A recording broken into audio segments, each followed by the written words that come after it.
Ma'am, my name is Angel Sekho. I am in grade 8 and I study in St. John's High School, Chandigarh.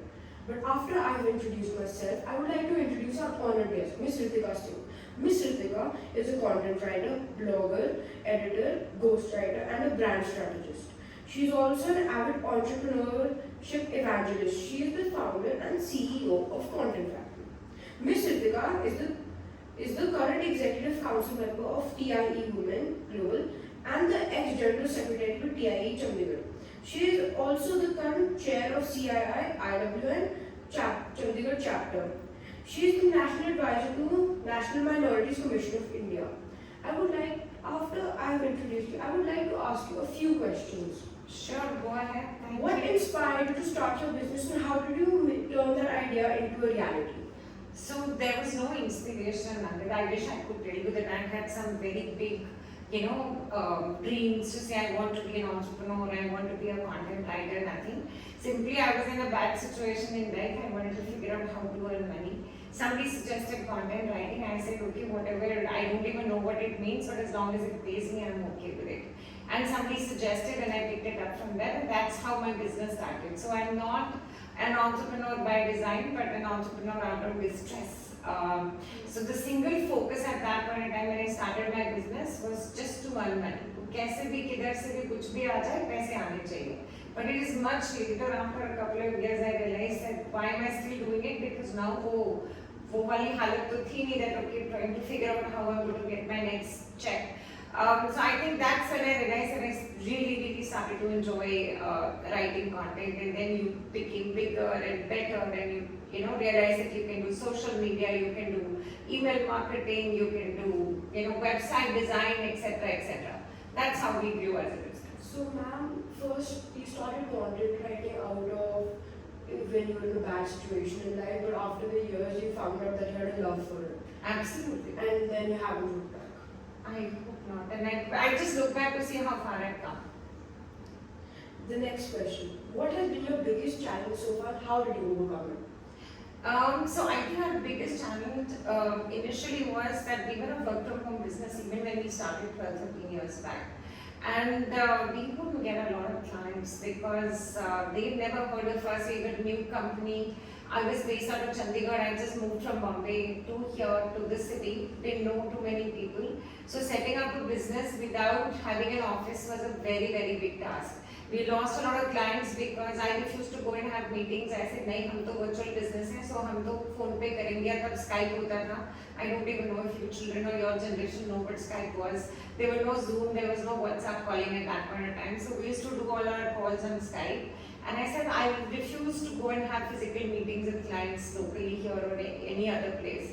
And that was, I think, the biggest bummer for us initially, because to build credibility, you need to have clients.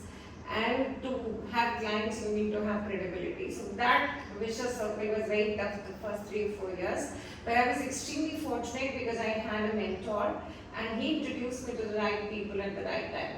So that kind of changed the game for us. Otherwise, it would have been a very long struggle. So initial days, that was our biggest challenge, is to get clientele without going and having physical meetings. And तब तक तो ये COVID आया भी नहीं था. So I'm talking about 2012-13. So work from home was not a concept during that time. So, ma'am, you when you started out for the first 3 or 4 years, you were a stay-at-home. You were a stay-at-home business. 100% virtual business with a 100% virtual team. So, ma'am, you lost a lot of clients because you could not meet them in person. Yes, we could not, because they would all ask for meetings.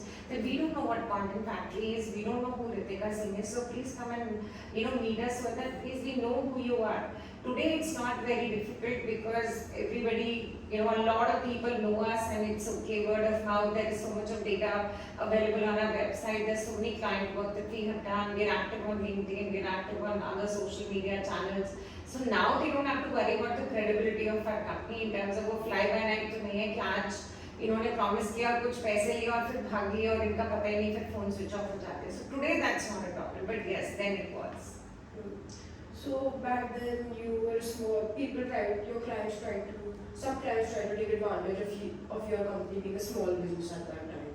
No, not I would say taking advantage of us. It was just that they didn't want to deal with us because we were too small a company and we refused to come for a physical meeting.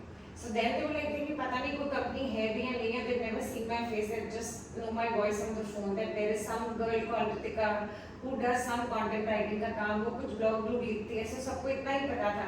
But nobody really met me. So what we did, I think it kind of worked for us because then we slowly and steadily out of compulsion moved our business to the US.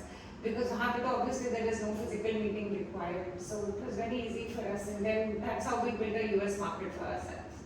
Yes, ma'am. So on to my next question. How did you stay ahead of your competition and adapt to changes in the industry? I think we rode the wave during that time when social media had just become a thing. I think it was a fantastic time for us. We made lots of money because everybody wanted to come online, everybody wanted a profile, everybody wanted blogs, everybody wanted content. So that was not a problem. I think the only time we were challenged was when ChatGPT came into the picture and when content writing suddenly took a complete different turn and then suddenly there was this hole for a good about a year and a half. Everybody was like, we don't need content writers. We suddenly did not get any work for content writing or blog writing, etc. But luckily for us, by that time, we had also moved on, which meant that we had become brand strategists, we started doing website designs, etc., etc.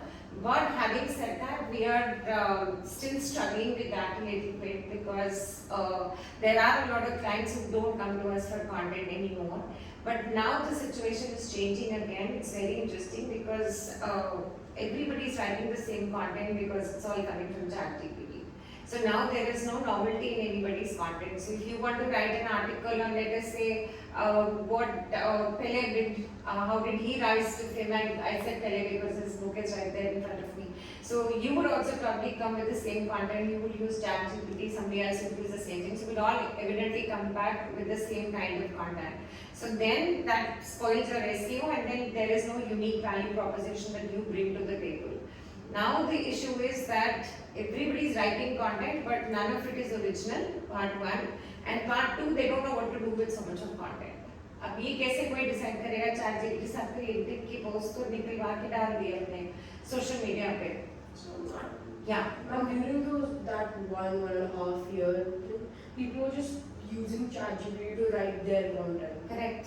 Correct. Absolutely. Your business suffered a little bit. It did, yes, it did, no doubt about that. But thankfully, we had a lot of PR work and other things that other verticals that our company was, acing at that point of time. So, itna business ko as per hit nahi hua, but yes, blogging, content, social media, etc. took a hit for some time. It did. Now on to the next question. What's one mistake you made early on that taught you an important lesson? I think one of the biggest mistakes I made was that I never gave myself enough credit for the kind of content we were writing. We were constantly comparing ourselves with other companies, not knowing that what happened, Angad, was that when I started content writing, I had two major advantages. One, I was a master's in English literature, so I had done a lot of studying before and understood the language, understood a lot of references which you need for good content writing. And two, I think I had a good command over the language and overall I was a pretty, well-informed and well-read person. So for content writing, that is one of the biggest skills you will need. See, today everybody is a content writer because of ChatGPT, but the originality of thought comes from adding those, dots together. You've read 5 books, but if you want to write an article, how do you take out all the information out of those 5 books and then put an article together? That ChatGPT will not be able to do for you, even now. But even before 10 years back, that was my biggest case. So that was one super advantage we had over other companies. Yes, ma'am. So you're saying to write an article that ChatGPT cannot write is that you need to read several books and hand by hand, handful, take out those little bits of information, Right. and then compose the article on that. Yes, so Angad, what really happens is I personally believe that somebody who reads a lot of books is not a wise person. What happens is out of books you get information. out of information, how you put it all together and connect the dots is what gives you knowledge. And how to apply that at the right place is wisdom. So it's not that if you and I have read 5 books each, but if our wisdom may not essentially be the same. So a lot of people read a lot of books, but they don't have the ability to process all that information and then apply it at the right place at the right time. Yes, Yeah? so just reading books does not make one wise. Yes, it definitely does not make a person wise. Now on to my next question. How did you manage money and resources when you were starting out? We didn't have any money to manage when we started out, but I remember I just mentioned that we started a business because I was in a financial crunch. So money management was never a thing. And I think it's very complicated today, like, you know, when somebody says, I want to be a startup, I want to be an entrepreneur. So they have these huge fancy business pitches and, you know, usme ye hamara funda, finances, flana, dhimkana. When I started my business, I didn't have a simple math problem. What we had done during our childhood is basically calculating profit and loss. So if the selling price is more and cost price is less, then you are in profit and vice versa. That's the only way we guys understood how to do dhanda.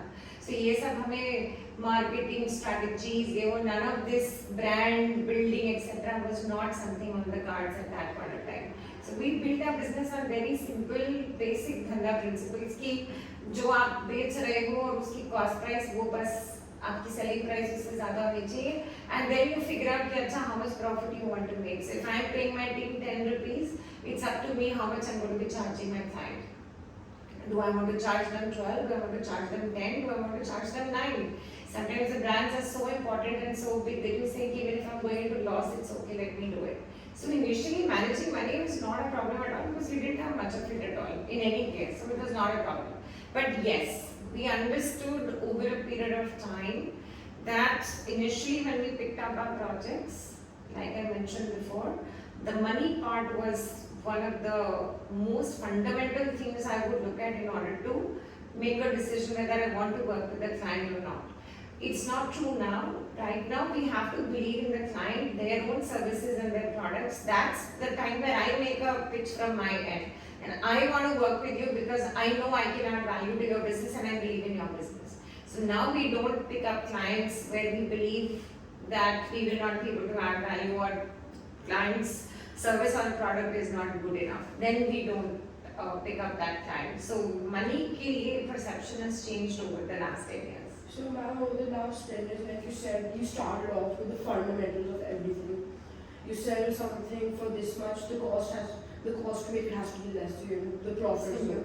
So as the company grew, your understanding of financial situations has grown, so now you are quite wise in that topic. Hopefully I am, but again it's a work in progress. And also one of the challenges I personally faced was that I am a creative person. I am not an accounts person. And I was a housewife before I started my business. So for me to understand even taxes and GSTs and service tax etc. was like, it's still a nightmare for me. I mean, अभी भी घर में जब मुझे बैठ के invoices बनाने होते हैं, the house is absolutely on pin drop silence because I get so rattled because this is not something that comes easily to me. अगर मुझे आपको creative content कुछ लिखवाना है, you put me in a bus stop, you put me in a train station, you put me in the middle of the road, I will still be able to write what I have to write. But if you tell me to do accounts and invoicing, I need perfect shanti. कोई मुझे छेड़े ना, कोई मुझे. Even the kids are like, Mama is right now in that mode where she's touch me not. So Mama is doing invoicing today, the 6th, 7th of every month. The point I'm just trying to make is that that is not my cup of tea. But still, if you are an entrepreneur, these are things whether you like it or you don't, you have to learn them. So you have to learn to manage your money. They're essentials. They are essentials. Now it is. Yes. Yes. Ma'am, to the next question. According to you, what qualities make a good leader? What qualities? I think a good leader is not about themselves. It's about the team. So you have to, and they have to be very secure in their space. If there's a leader who's very insecure, they're constantly worried, वो मेरे से आगे ना निकल जाए, वो मेरे से ये ना कर ले. They're constantly trying to put everybody down. So I think for a good leader, they need to be very secure in their space. They need to be, of course, intelligent. They need to be skilled. And I think the biggest trait in a leader is that they're very honest and transparent. And you're constantly taking your team along with you. You don't always get up and hold a agenda and say, oh, I made it here. It's always with the team. So I think a good leader is a person who takes the team along with them. So ma'am, you're saying a good leader needs to be intelligent and is also a team player. Yes, and they need to also understand, basic people relationships. I mean, people psychology is extremely important. I don't know how you can not understand if there are three members of your team sitting and तुम्हारे core team member की शक्ल आज थोड़ी सी उतरी हुई है. So this is something it should be inbuilt inside you to see, okay, something is not sitting right. So you need to go and ask, you need to make those connections. You can't just come into a room and say, okay, this is A, B, C, D. You just look at the face of one of your core team members, you know they've had a bad day or they're not their usual self. So I think heightened sense of emotional connectivity is also very, very important for a good leader. So man, you're basically saying that a good leader needs to know their team very well to succeed. Absolutely. Absolutely. Anyway, ma'am, the last question I have: if you were a cartoon character, who would you be? Okay. This is a very interesting question. I think, so I am personally very fond of cartoons. I am the first person in my family to go and buy the tickets for an animated movie which will come out. Anywhere in the world, I will be the first person to go. Even my kids don't care too much about it, I am the first person to go. And recently I was watching this series of Asterix and Obelix. Are you familiar? Okay, so your generation doesn't know it, but there is a cartoon character in this series. He's called Druid Get a Fix. Do you know? I've seen the movie. You've seen the movie. Druid. Now you know what I'm talking Those about. special little acorn seeds that make the trees go really big. No, he's the one who makes a magic potion for these bunch of Gauls to fight the Romans. So Julius Caesar has occupied every piece of land everywhere except for this small Gaulish village, which they're not able to defeat because they have this Druid Get a Fix. His name, as you can see, is Get a Fix. So he makes a magic potion which the entire village drinks, and then they're able to hit all the Romans. It's super funny, it's super hilarious. So I like to see myself as that Druid Get a Fix. That you need something, you need a magic potion, I'll make it for you. Wait, ma'am, the magic potion that they used in the movie to make Asterix go like ultra strong. Yes, exactly. That's the magic potion I'm talking about. Yes, ma'am. That is all my questions, and thank you for your valuable time. Thank you so much. Thank you. It was a pleasure being here. I had so much of fun. Thank you.